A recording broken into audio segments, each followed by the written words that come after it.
Bueno, pues seguimos con Castilla-La Mancha. A Pilar sí que la conocéis porque ha venido otras veces. Pilar Pérez Ocón ya es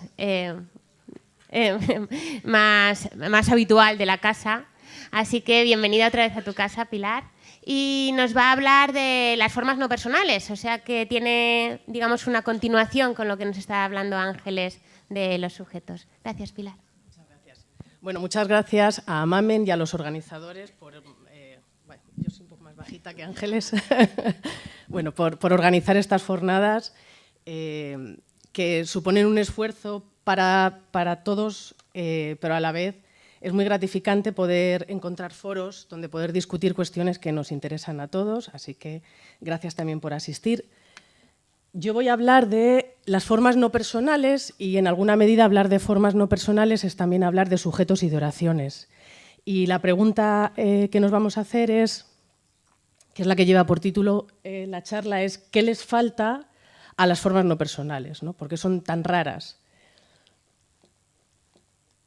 Los objetivos generales de la charla será detectar algunos problemas para caracterizar las oraciones con formas no personales. Para ello he mirado los manuales de ACAL, Oxford, Santillana y SM.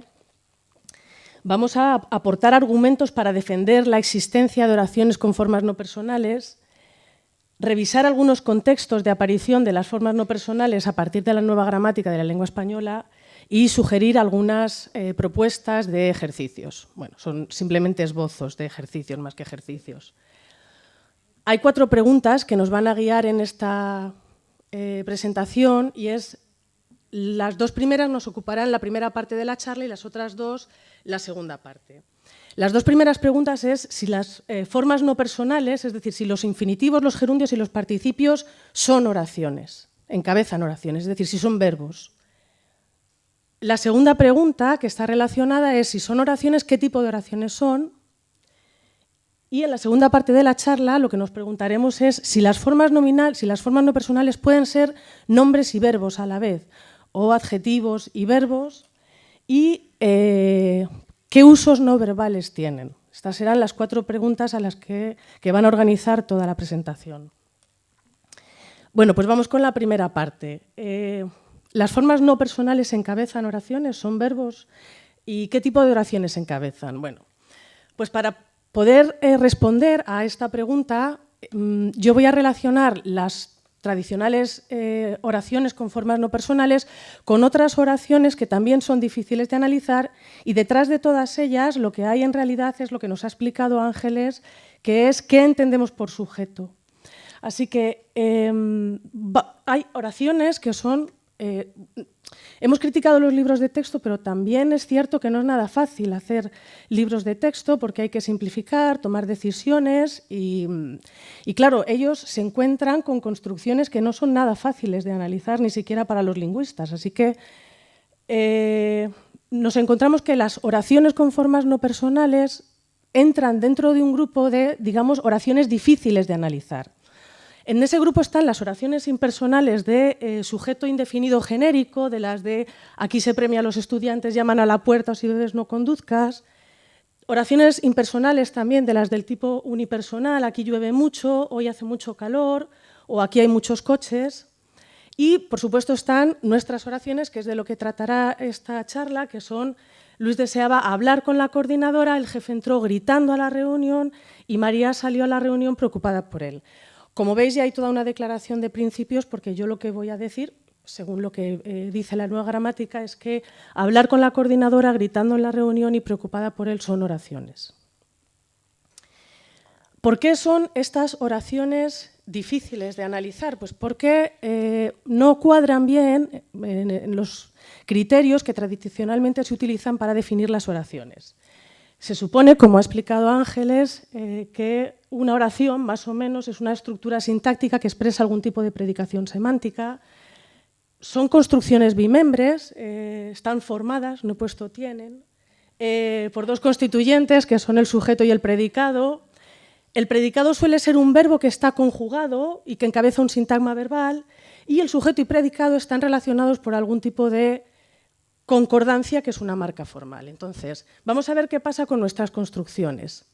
Las construcciones impersonales del tipo 1, pues sí establecen algún tipo de predicación porque alguien premia a alguien, ¿no? Entonces, bueno, que sean construcciones bimembres, pues no está tan claro, porque en principio no hay un sujeto. Hay gente que ha dicho que es aquí el sujeto, ¿no? Bueno, pero en cualquier caso el sujeto ahí no se ve, así que no está claro que sean bimembres. El verbo está conjugado y, claro, al no haber sujeto explícito, pues tampoco está claro qué pasa con la concordancia. ¿Qué pasa con las oraciones impersonales del tipo 2, las de llueve? Pues la cuestión es todavía más compleja, porque la relación de predicación, ¿quién llueve? Nuevamente se puede decir que es aquí el que llueve, cuestión compleja. Dos constituyentes no parece que estén, al menos no se oyen. Sí que hay verbo conjugado y nuevamente si no hay sujeto poco podemos decir de la concordancia. ¿Y qué pasa con las oraciones con forma no personal del tipo hacerlo? Hacerlo sería una oración. Sí hay alguna predicación porque alguien es el que hace. ¿Son bimembres? Pues a veces, ¿no? A veces encontramos el sujeto explícito. Al decirlo tú, bueno, ahí habría dos constituyentes, pero no siempre están. De hecho, la mayoría de las veces no están.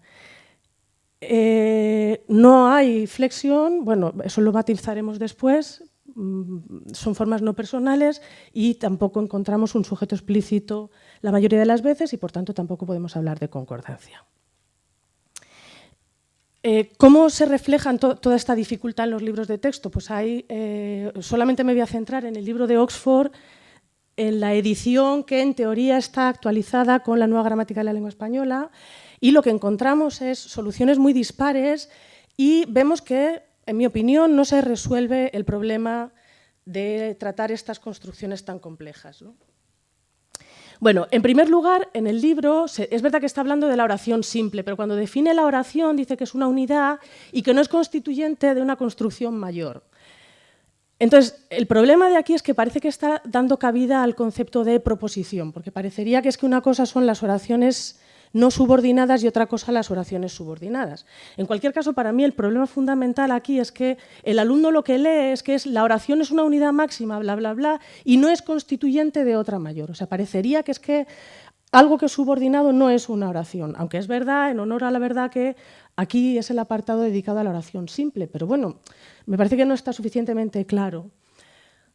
Otra cuestión que me parece complicada es que en las impersonales no se diferencia entre oración y sintagma verbal. Si vemos, no sé si se ve aquí abajo, ¿se ve? Sí. Pero es que es importante esta parte. Aquí normalmente lo que se pone es oración impersonal, grupo verbal. Entonces un alumno se puede preguntar, bueno, ¿y qué diferencia hay entre una oración y un sintagma verbal? Más cuestiones complicadas, o soluciones que son un poco arbitrarias a veces, ¿no? Aquí sí que se habla sí que se pone que es la tercera persona del singular, en teoría porque está hablando de la concordancia, pero sin embargo en las oraciones impersonales nunca se pone que es tercera persona del singular, o al menos en este libro.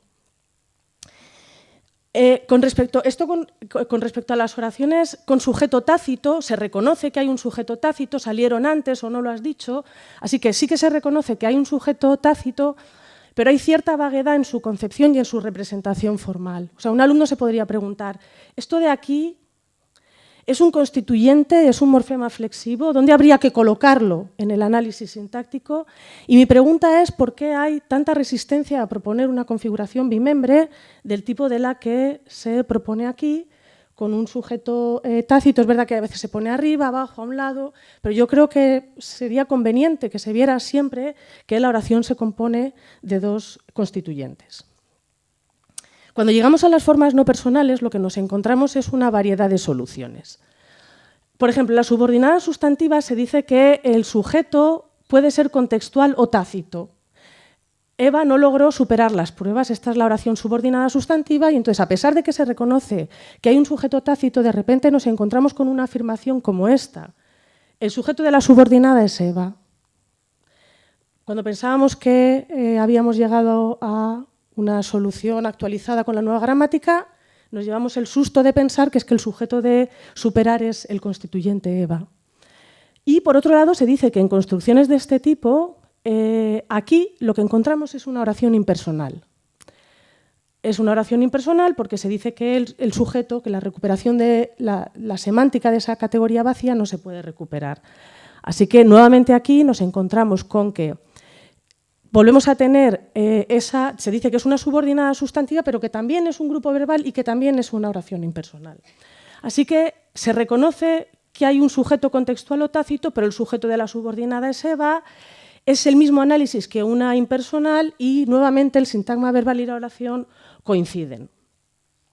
Con respecto al gerundio, un poco tenemos los mismos problemas. Se dice que esto es una oración subordinada adverbial, que hay un sujeto tácito, pero si la cosa quedara ahí, pero después nos dice que es el mismo que el del verbo principal. No se sabe muy bien si el mismo es que es el antecedente o que es el mismo constituyente. Y, por fin, las subordinadas de participio, el análisis siempre lee sentada junto a la ventana. Lo que se nos dice es que sentada junto a la ventana es un complemento predicativo, que es una oración subordinada adjetiva, que, por cierto, eso en la nueva gramática no tiene hueco, en el concepto de subordinada adjetiva. Pero bueno, tampoco hace falta.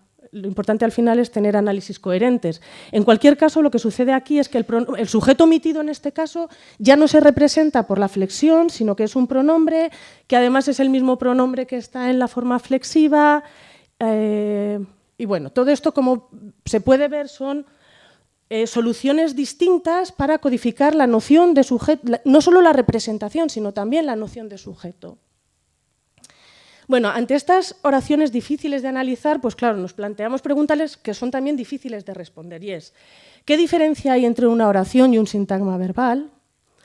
¿Tienen sujeto todas las oraciones? ¿Qué diferencia hay entre el sujeto tácito de una oración con verbo flexivo, con verbo impersonal o con verbo en forma no personal? Pues yo creo que simplemente con estas tres nociones tomadas o utilizadas por la nueva gramática, creo que se puede unificar la noción de sujeto de oración y su enseñanza en secundaria. Simplemente con tener en cuenta, como ya ha avanzado Ángeles, esto ya se lo saben desde primero, la noción de estructura argumental, de sujeto tácito, argumental o no argumental, y de la noción de localidad, porque todo sujeto ha de estar en su oración. Bueno, un repaso rapidísimo, pero todos sabemos que la estructura argumental de un predicado es el número de argumentos que tiene y que según el número de argumentos que tiene un predicado, pues esa es su valencia. Así que hay verbos que no tienen argumentos, como llover, hay verbos que tienen un solo argumento, como dormir, alguien duerme, que tienen dos, alguien come algo, o dar algo a alguien que tiene tres. Y todos sabemos que los argumentos de un predicado están exigidos por su naturaleza semántica. La noción de sujeto expletivo o de sujeto no argumental aparece en la nueva gramática, entonces es el equivalente al it del inglés del que ha hablado antes Ángeles. Podemos suponer, y luego lo vamos a demostrar, pero de momento lo vamos a suponer, que todas las oraciones tienen sujeto, aunque no se oiga. O sea, que hay sujetos que no escuchamos, pero que están. La profesora desea explicar la teoría, lo que aquí encontramos es que este sujeto vacío de contenido fonético, porque contenido semántico tiene, porque alguien explica. No significa nada ese sujeto en sí mismo, es algo que no suena, pero es algo que significa el agente de explicar, y los rasgos que le faltan, que no le puede dar explicar, pues se los da el antecedente, que es la profesora. Pero en cualquier caso no podemos decir que la profesora sea el sujeto de explicar, porque el sujeto de una oración debe formar parte de esa oración. Hay sujetos también que no suenan, pero es que además de no sonar no significan absolutamente nada. Esos son los sujetos no argumentales, que sería el caso de llover. Nosotros tenemos algo equivalente a it rains o there is, pero no suena. Podríamos suponer, y después lo vamos a demostrar, que hay un pronombre expletivo, es decir, no argumental, que no tiene rasgos fonéticos, tiene rasgos flexivos de tercera persona del singular y carece de interpretación argumental. Bueno, la propuesta para secundaria, lo que yo haría para unificar estas construcciones en clase, y creo que es lo que se deriva de lo que se sugiere en la nueva gramática, es suponer que todas las oraciones tienen sujeto, pero que en el caso de las oraciones impersonales y más concretamente en el caso de las oraciones con formas no personales son sujetos raros. En llaman a la puerta tenemos un sujeto, lo que pasa que es un sujeto indefinido. En se vive bien tenemos un sujeto, pero es un sujeto genérico. En llueve tenemos un sujeto, pero es un sujeto que no significa nada. Pero en alguna medida lo necesitamos, porque si no, ¿cómo explicamos que esto sea una tercera persona del singular? ¿De dónde sale esa concordancia? Y luego, además, con la idea de que en inglés hay un sujeto, creo que a los alumnos la idea de decirles que las oraciones todas tienen sujeto no sería tan antiintuitivo. ¿Y qué pasa con las oraciones con formas no personales? Pues también creo que todas tienen sujeto. Luis deseaba hablar con la coordinadora, entró gritando a la reunión y María salió preocupada por él. Bueno, esta sería un poco la propuesta que yo llevaría. Y ahora vamos a intentar demostrar, basándonos en la nueva gramática de la lengua española y en manuales de bachillerato, este concretamente es de Bosque, Escandel, Leonetti y Cristina Sánchez, lo que acabamos de decir.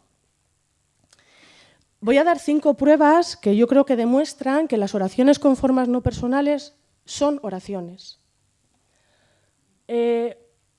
Las formas no personales son predicados y tienen argumentos externos, así que es importante comer verduras. Esta oración no se puede entender si no entendemos que alguien come algo, así que semánticamente ahí hay un argumento externo y tiene que estar representado en la sintaxis si estamos haciendo sintaxis composicional. Así que semánticamente tenemos un argumento. Las formas no personales tienen complementos verbales, así que si son verbos proyectan sintagmas verbales y si son sintagmas verbales en la mayor parte de los casos serán oraciones. Prefería no haberlas comido. Comer, tiene una forma compuesta, admite negación, tiene clíticos, tiene complementos verbales como complementos directos y complementos circunstanciales. Ningún nombre tiene esas propiedades.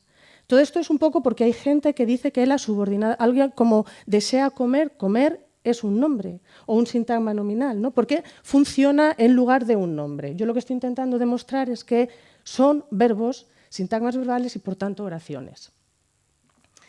Si además decimos que son sintagmas verbales, por ejemplo, pero no ponemos el sujeto, como sucede muchas veces, los alumnos les ponemos deseo comer, comer, sintagma verbal, oración subordinada sustantiva. ¿Y dónde está el sujeto? Un alumno podría deducir que es que los verbos seleccionan sintagmas verbales en lugar de seleccionar oraciones subordinadas. Y creo que esto debe estar claro en el análisis. ¿Más argumentos para defender que las oraciones con formas no personales son oraciones? Pues hay ocasiones en las que hay ciertos sintagmas que solo pueden ser sujetos. Si yo digo al llegar su tío o conduciendo mi madre, su tío y mi madre solamente pueden ser sujetos. Es verdad que hay análisis distintos y que Alarcos lo que decía es que como no hay sujeto gramatical, es decir, como no hay flexión, no podemos decir que haya un sujeto, porque el sujeto es lo que concuerda. Así que en su análisis tenía que buscar una alternativa y hablaba, en el caso de al llegar su tío, de adyacentes temáticos. No pensaba que eso eran oraciones, pero en nuestro marco tenemos herramientas para poder decir que esos son sujetos, aunque no aparezca una concordancia explícita. Más pruebas. Cuando hay complementos predicativos, los predicativos se predican de un sujeto. Si tenemos no es aconsejable hablar nervioso o no conseguirás nada hablando nerviosa, si esto es un predicativo del sujeto, ¿dónde está el sujeto? ¿No?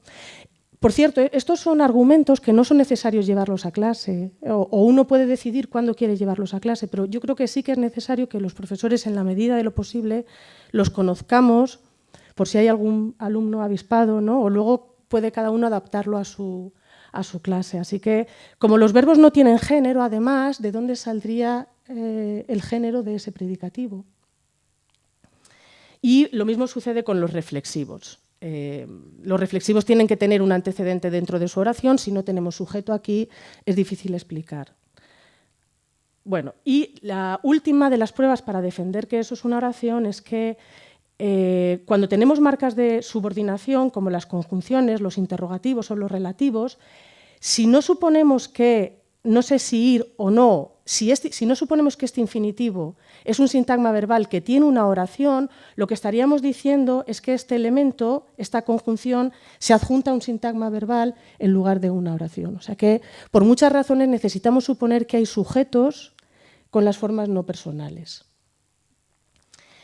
Nuestra propuesta, y con esto acabaríamos la primera parte de la charla, es que las construcciones con formas no personales son oraciones, pero tienen sujetos especiales.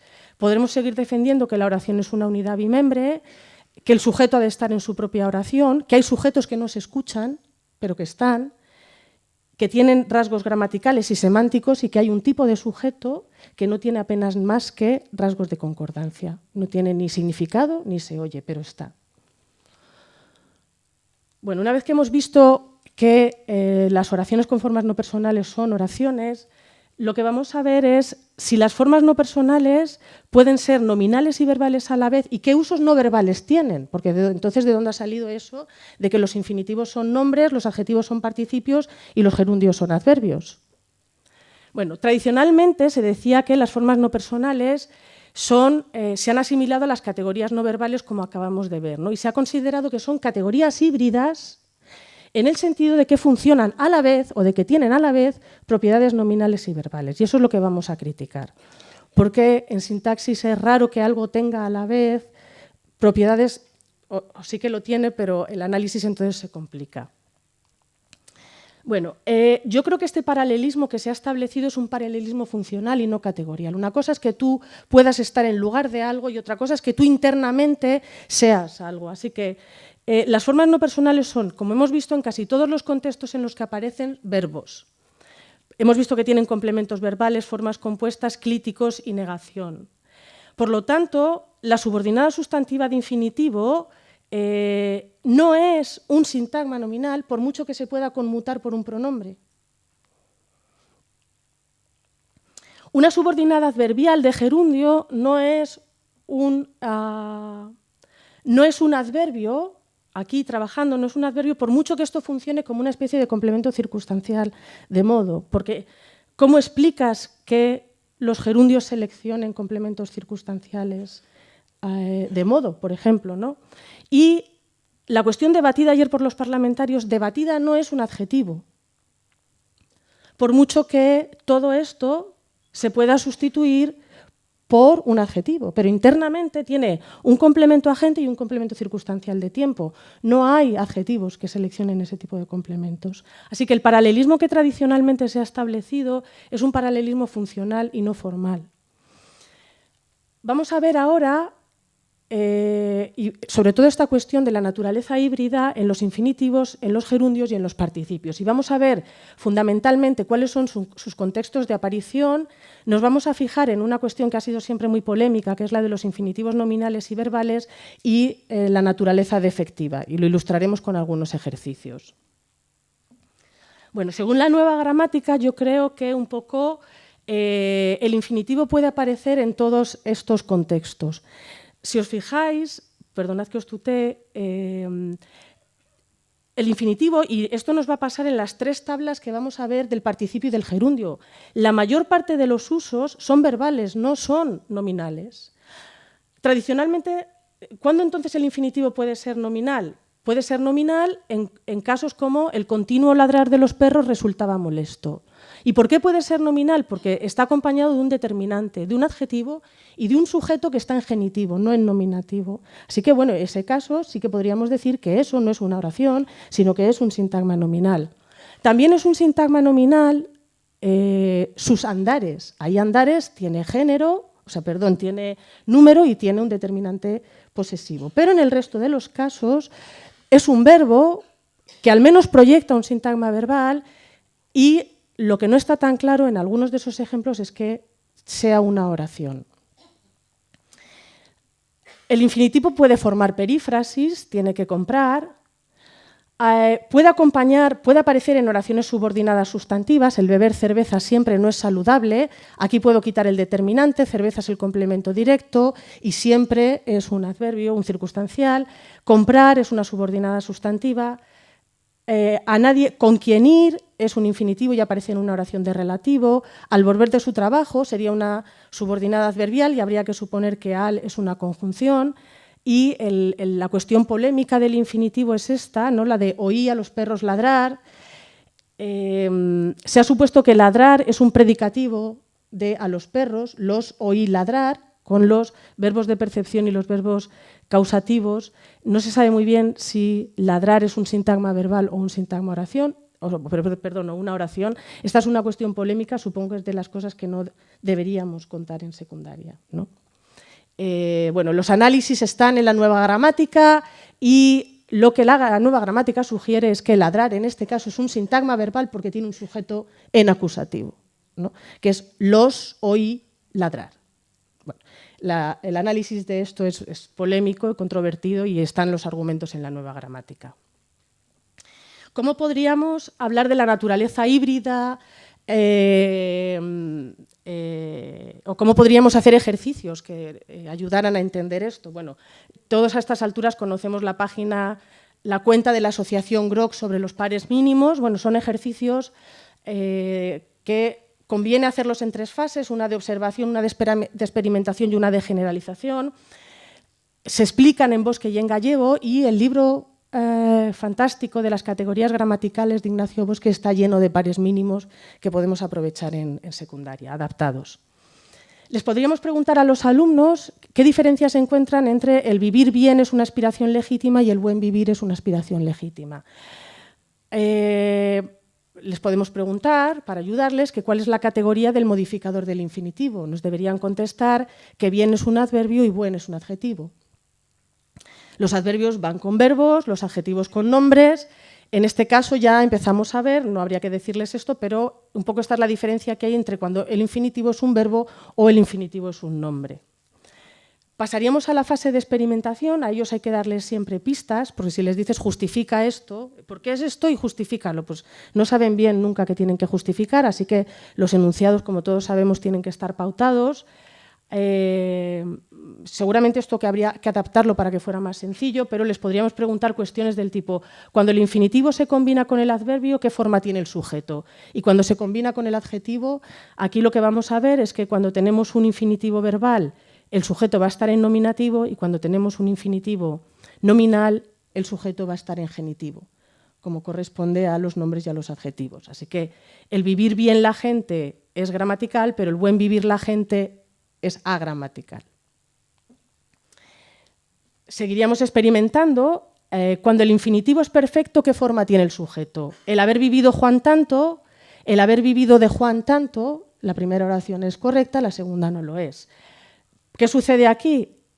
Podríamos ir avanzando, voy a ir un poquitín más rápido, y llegaríamos al punto de la generalización. Ellos podrían completarla en vez de establecerla, que son más difíciles de hacer. Les podríamos preguntar, si dejamos como están los ejemplos de uno, el buen vivir la gente o el haber vivido de Juan tanto, se incumple un principio de la gramática del español que podemos formular como: no pueden aparecer simultáneamente propiedades que identifican verbos con propiedades que identifican nombres. Bueno, ejercicios de este tipo yo creo que servirían para que ellos vieran que la naturaleza híbrida, que cuando estamos hablando de la naturaleza híbrida de una forma personal, no queremos decir que algo puede ser un nombre y un verbo a la vez, sino que estamos diciendo otra cosa distinta. Vamos con la naturaleza defectiva. O sea, de las formas no personales se ha dicho que son híbridas y que son defectivas, ¿no? ¿Qué es lo que yo creo que habría que enseñarles a los alumnos o qué consecuencias tiene que las formas no personales no tengan flexión, aunque algunos rasgos de flexión tienen? Es decir, lo que no tienen es persona, tiempo o modo, y el participio sí que tiene. ¿Qué implicaciones tiene esto? Pues que las hace dependientes. O sea, todo el significado que ellas no tienen, tienen que ir a buscarlo en el contexto. Así que las palabras a las que se subordinan aportan los rasgos gramaticales que permiten determinar las informaciones que las formas no personales no tienen por sí mismas.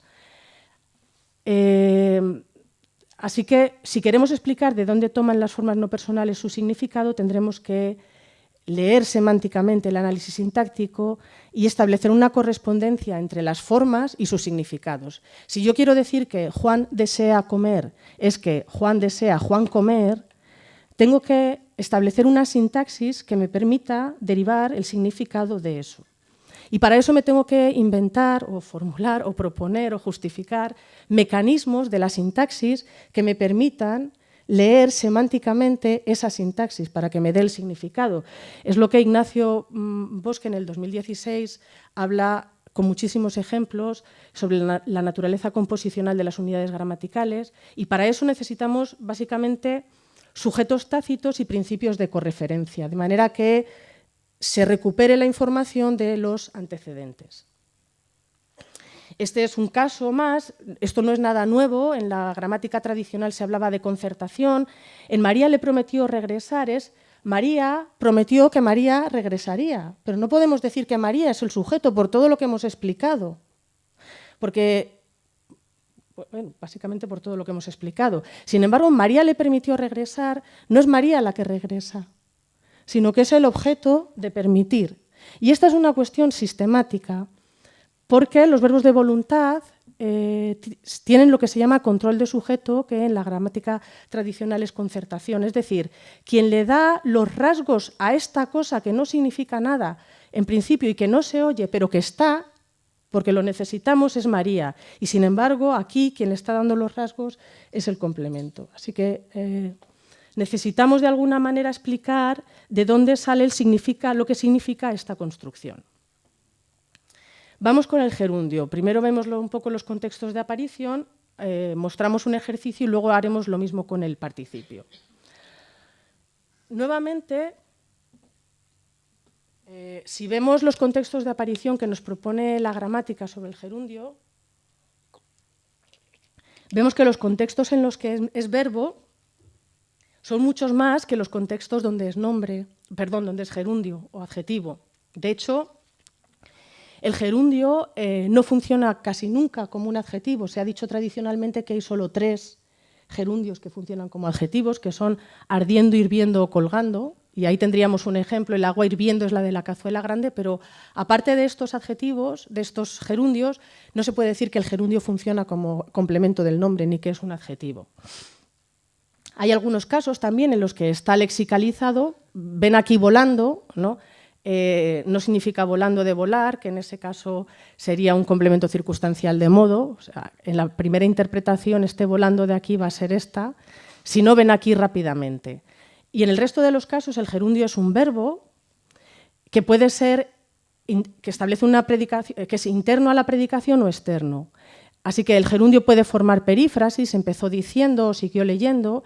También puede ser predicativo, llegó llorando o te veo pidiendo en el metro. Puede ser complemento circunstancial, ganó un premio escribiendo versos. Y puede ser periférico, que también es el gerundio absoluto, que es otro tipo de oración. Subiéndose a la silla, alcanzó la mermelada. Bueno, sobre esto se podrían hacer muchísimos ejercicios. Yo solamente sugiero uno que tiene que ver con la imposibilidad de que el gerundio sea complemento del nombre. Para ello podemos utilizar el traductor de Google. Yo he cogido esto, es la emergencia, el anuncio de emergencia de los aviones, en caso de despresurización de la cabina. Bueno, pues tal cual he cogido este fragmento y lo he metido en Google Translator. He de reconocer que yo esperaba que lo hiciera mal y lo ha hecho bien, o sea que ya hay alguien que le ha metido esta tabla a Google, o sea que por ahí hay alguien que sabe que los gerundios en español no funcionan como complementos del nombre. Para eso puede servir un lingüista, por ejemplo, ¿no? Passengers traveling with children. Lo esperable es que, esto lo he hecho esta mañana, lo esperable es que hubiese traducido los pasajeros viajando con niños, ¿no? Y sin embargo no lo ha hecho. ¿Por qué? Porque sabe que los gerundios no son complementos del nombre en español. Por cierto, con el gerundio se pueden hacer muchos ejercicios porque funciona muy distinto en inglés que en español, ¿no? Puede ser sujeto, puede ser complemento del nombre. El gerundio tiene propiedades muy distintas en español y en inglés. Y eso, utilizando los traductores y también los correctores, podemos hacer ejercicios de sintaxis. Y terminamos, por fin, sobre el participio, o sea, con cuestiones relacionadas con el participio. Me interesa destacar 2 cosas que producen bastante confusión en las aulas. Una, ¿qué diferencia hay entre el participio de pasado y el participio pasivo? Y otra, ¿qué diferencia hay entre adjetivos y participios? Sobre todo cuando son iguales, ¿no? Bueno, estos serían los contextos de aparición de los participios. La presentación se colgará, o sea que aquí podéis recuperar un poco la interpretación de lo que yo más o menos he visto que dice la gramática sobre estas cuestiones. Y una vez más, aquí lo que tenemos es que una diferencia clara sin la cual no podemos dar ni un paso, que es la diferencia entre un participio de pasado y un participio pasivo. Antes de entrar en el cuadro, vamos a ver qué diferencias hay entre uno y otro, ¿no? Para poder hacer generalizaciones sobre el participio tenemos que tener claro que hay dos participios distintos o algo así. El participio de pasado de perfecto es el que aparece con los verbos auxiliares, la alumna ha aprobado el examen, y el participio pasivo es el que aparece en los usos perifrásticos, ser detenido, estar condenado, tengo leídos 3 libros, lleva leídas 3 páginas, y el que aparece también en usos no perifrásticos sobre los que volveremos. Este participio no tiene flexión ni de género ni de número. No puedo decir la alumna ha aprobado el examen, aparece con todos los verbos, ha aprobado, ha llegado, ha sonreído. Es un participio activo y por lo tanto no puede tener complemento agente, es agramatical. La alumna ha aprobado el examen por la profesora y sin embargo el participio pasivo tiene género y número, vino la alumna aprobada, solo aparece con verbos transitivos e inacusativos, recién aprobada, recién llegada o recién sonreída, y es un verbo intransitivo que está en pasiva.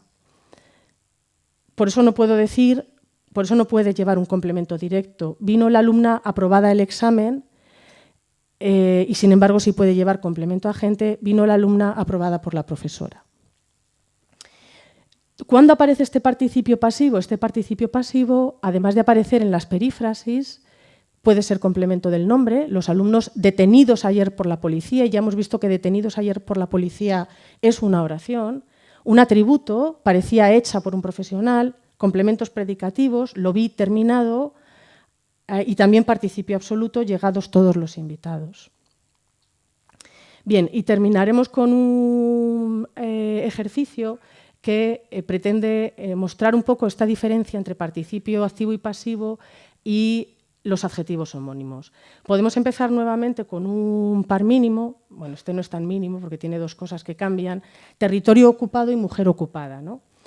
Les podemos preguntar a los alumnos que explique con sus propias palabras la diferencia entre el siguiente par de ejemplos. Simplemente con sus propias palabras, no hace falta empezar preguntándoles por la categoría. Eso es lo que queremos, a donde queremos que lleguen.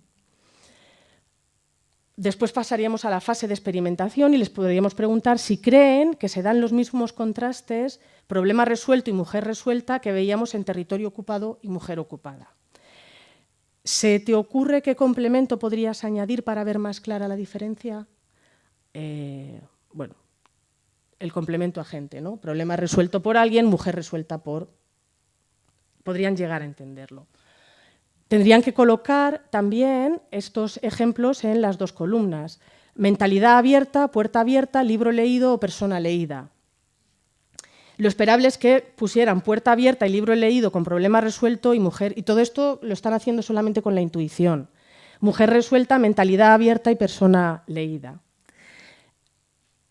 Seguiríamos experimentando, les diríamos que aquí tienen una serie de expresiones ambiguas y que expliquen el significado de cada interpretación o que buscaran un sinónimo. Un pasillo alargado, una edición reducida o gente civilizada. Un pasillo alargado es que ha sido alargado o que es más largo que ancho. Una edición reducida es que ha sido reducida o que es una edición limitada con pocos ejemplares.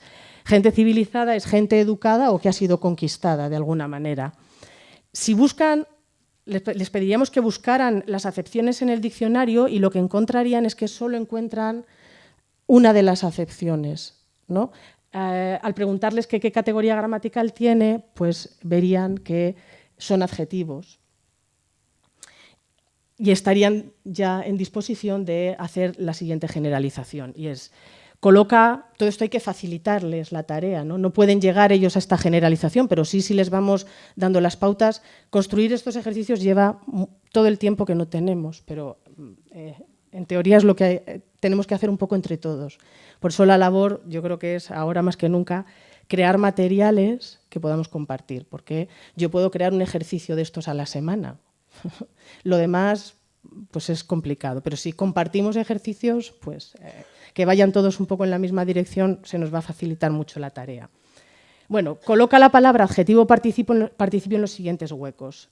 A veces los adjetivos y los participios no se diferencian morfológicamente, pero hay otras diferencias entre ellos.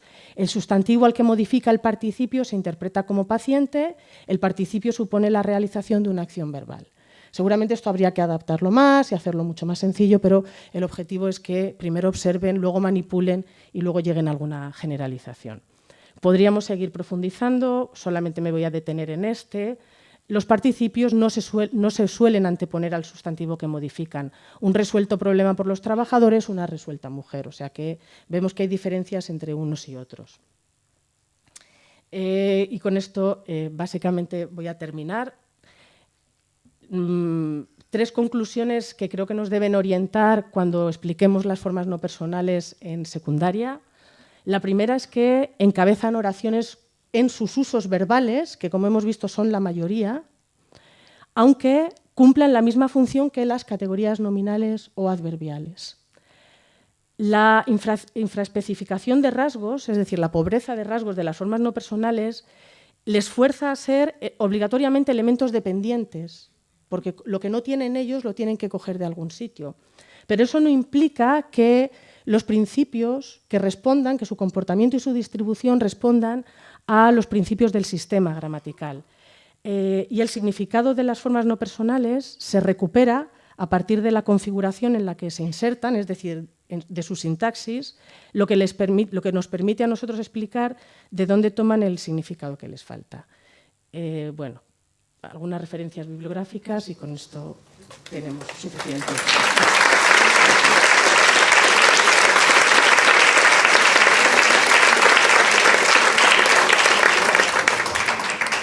Bueno, pues muchas gracias, Pilar.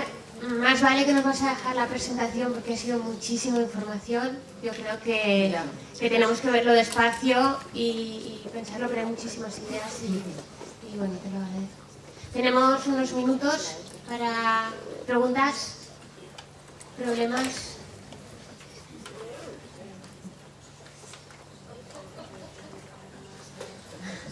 Resulta complicado. Sí, es bueno, muchísima información. Sí, lo sé, lo siento. Claro, mi idea era, bueno, cómo solucionar el problema de la enseñanza de las formas no personales. Pero, bueno, si no hay preguntas, al menos sí que me gustaría sí, hay una. Que, no sé, también que comentarais qué dificultades os encontráis, porque estas oraciones aparecen en los exámenes de selectividad. He borrado una diapositiva pensando que no me iba a dar tiempo y al final me ha sobrado, donde en los exámenes de selectividad se preguntan por participios, infinitivos, gerundios. Entonces, yo no sé, los que estáis sobre todo en segundo de bachillerato, si proponéis qué son oraciones o sintagmas verbales o qué dificultades os encontráis, si es que os apetece comentar algo. Bueno, me parece muy interesante, pero para mí el problema es que creo que está reduciendo el concepto de actividad deductiva como actividad buena para bachillerato, digamos. La actividad deductiva es buena, sea para bachillerato, sea para la universidad. El problema que creo que falta por dar el paso es cómo se pauta en un cierto nivel, porque gran parte de las cosas que has explicado para mí no son de bachillerato. Entonces, creo que son 2 elementos diferentes. Es decir, yo creo que se está identificando actividad deductiva con es bueno para bachillerato, no. Actividad deductiva es bueno para primaria, para bachillerato y para la universidad. Y el siguiente paso que hay que dar, si lo que queremos es que se refleje en los libros, que es la única manera de que se potencie, es acordado que las actividades deductivas reflexivas son mucho más operativas a largo plazo y enseñan a pensar al niño o al adulto o al adolescente. Yo propongo que esto esté nivelado de esta manera. Yo creo que y ya estamos todos de acuerdo que la actividad deductiva es mucho más práctica, que darles una definición, etcétera. El problema que veo es que no nos atrevemos aún, hablo por ti y hablo por mí, a pautar la diferencia, porque la idea que sale un poco, no de tu charla sino en general, es llevemos la deducción a los niños, sí, pero la deducción no se puede llevar a ciertos niveles de deducción. Entonces, el paso metodológico que falta no es convencer a nadie medianamente con 2 dedos de cabeza que hay que deducir las cosas, sino pautar los niveles de deducción que se deben llevar. Porque el problema que es el mismo, pero da la vuelta. Es decir, sí, ya estamos convencidos de que hay que deducir y eso es mejor para niño, adolescente o adulto. Pero muy bien, páutelo usted por niveles. Esa es la clave que creo que ni los profesores de secundaria ni los profesores de universidad somos capaces aún de dar. Y esa es la clave para mí. No asumir la deducción. La deducción ya estamos todos de acuerdo, me parece. Claro, sí. O sea, yo entiendo... Yo he dado clase en secundaria solamente un año. Después he estado trabajando en academias y es verdad que se olvida un poco el nivel que ellos tienen, los argumentos que puedes o no llevar a clase, eso es cierto, ¿no? Y seguramente la mitad de lo que hay aquí es impensable. Pero bueno, yo creo que, y ya he dicho que sí, que seguramente la reformulación de los... a lo mejor más que, fíjate, que deducir es hacer enunciados pautados, ¿no? Quizá hubiese sido más sencillo simplemente... Yo me he encontrado con que a los alumnos les dices, bueno, resuelve esto, y no les dices nada más y cada uno te cuenta una cosa distinta, no saben muy bien. Entonces, bueno, 2 ideas de la charla. Es ejercicios, y a mí me pasa también en el grado, es ejercicios con más instrucción, con más pistas, más pautados, y la idea de que las oraciones tienen sujeto y sean o no formas no personales, ¿no? Porque el análisis interno de esas formas nos dice que son verbos. Yo creo que a lo mejor la charla se resumía en eso y no habría hecho falta nada más. Claro, cómo se lleve eso a las aulas, en eso estamos todos, por eso también intentamos hacer grupos de trabajo con profesores de secundaria, porque esto se tiene que hacer en conjunto.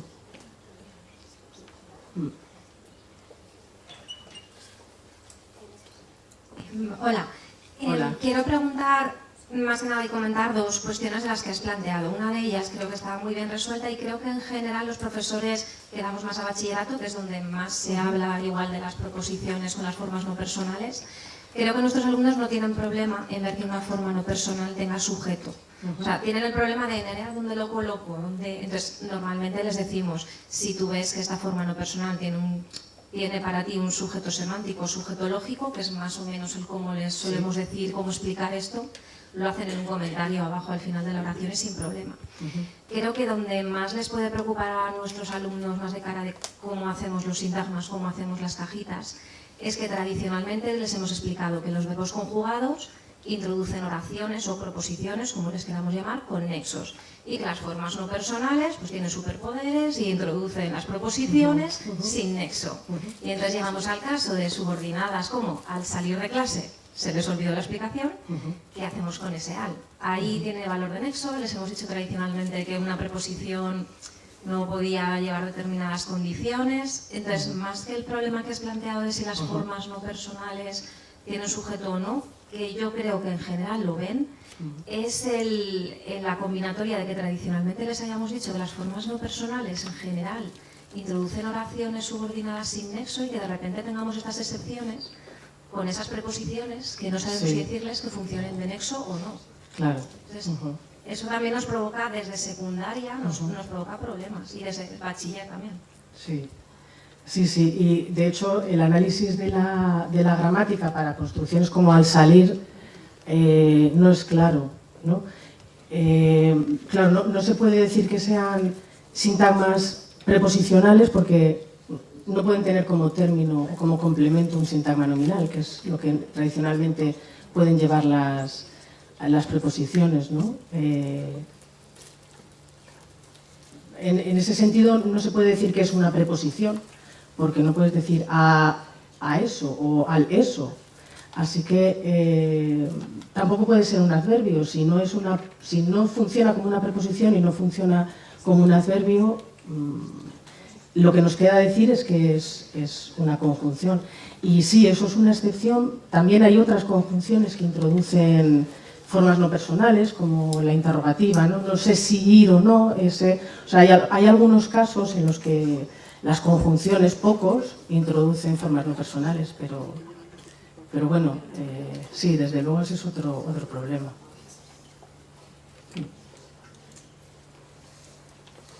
No sé si hay algo más. Yo creo que es importante llevar al aula, contestando un poco a Nerea, la idea de que la gramática no es una verdad revelada. Es decir, que no hay una zarza que nos vamos a encontrar, ¿no? Y que nos va a decir conjunción, ¿no? Entonces, sino que es ciencia y que la ciencia no está acabada. Entonces, yo creo que está muy bien, sobre todo en bachillerato, el estar viendo cosas y decir, pero fíjate, esto es un misterio que nadie sabe resolver y que no se va a preguntar en la EVA. Pero es un misterio, ¿no?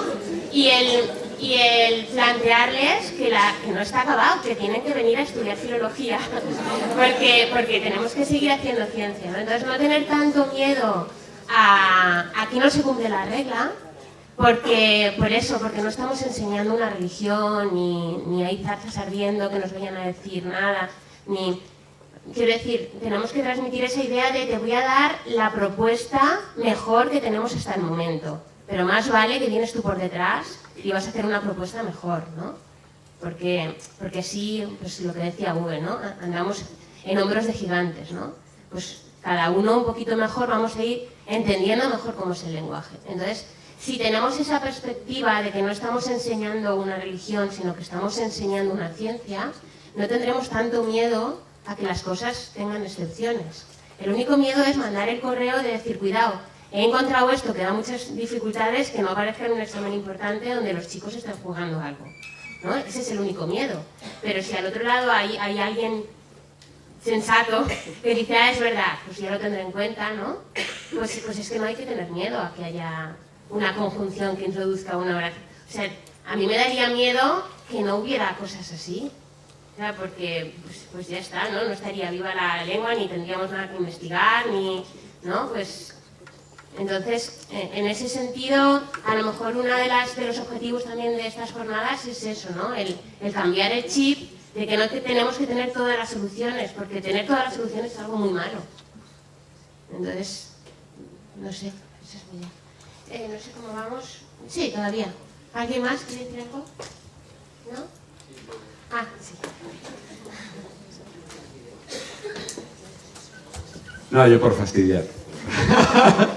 No, la verdad es que me ha encantado tu charla, como la anterior también, que no he tenido ocasión de decir nada. Y además estoy de acuerdo con todo lo que has dicho. Es decir, me encanta el análisis, me parece de sentido común que consideremos las formas no personales como oraciones.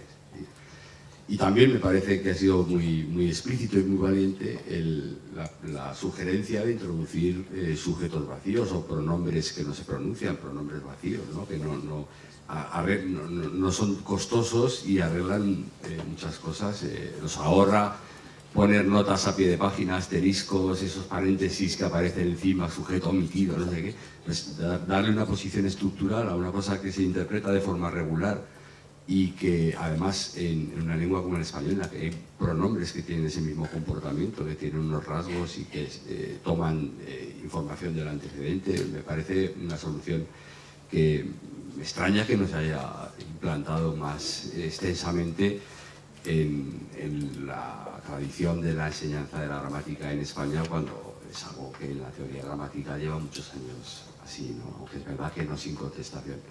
Pero la de cal y la de arena no, es una tontería. Pero te lo pregunto con toda sinceridad, ¿cómo le explicarías a un alumno, o a mí mismo, vamos, después de que hemos argumentado que los infinitivos, salvo los casos raros de los andares, etcétera, son verbos, ¿por qué a veces infinitivos oracionales aparecen precedidos con el artículo?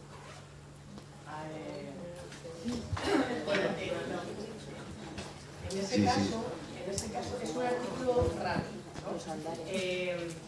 Afortunadamente, en algunos de esos casos se puede quitar. Sí, sí. En algunos casos se puede quitar, ¿no? Y luego también encontramos otros ejemplos del tipo, el que digas eso, que no son relativas al antecedente, ¿no? Perdón. Que digo que afortunadamente muchas veces se puede quitar. Curiosamente es solo el artículo y no se puede sustituir por ningún otro determinante. Eso es una buena pista de que es un elemento raro ahí que realmente no convierte eso necesariamente en un sintagma nominal. Y luego hay otros casos en los de el que hables tan alto, y no sé si ahí habría que decir que el que hables tan alto es un sintagma nominal también. No lo sé, supongo que desde luego esas son cuestiones, como diría Mamen, ¿no? Si hay algún alumno avispado que te dice algo de eso en clase, tendrías que decirle que sí, es verdad, que no es esperable encontrar ahí un artículo, que en cualquier caso es un artículo raro, que no se sustituye por cualquier determinante y que hay otros contextos donde también aparece. Y que eso hace que no necesariamente lo convierta en un sintagma nominal. Y que no, es que no aparece delante del infinitivo, aparece delante de la oración del infinitivo, porque puedo decir, igual es un poco raro, pero es que son un poco raros. El siempre llegar tarde me cansa. Y ahí está el siempre entre medias, es decir, no es... Es el mismo que aparece en las completivas, yo creo. Sí, pero desde luego hay muchas, o sea, los alumnos constantemente hacen preguntas que no sabemos resolver. A eso tenemos que estar dispuestos.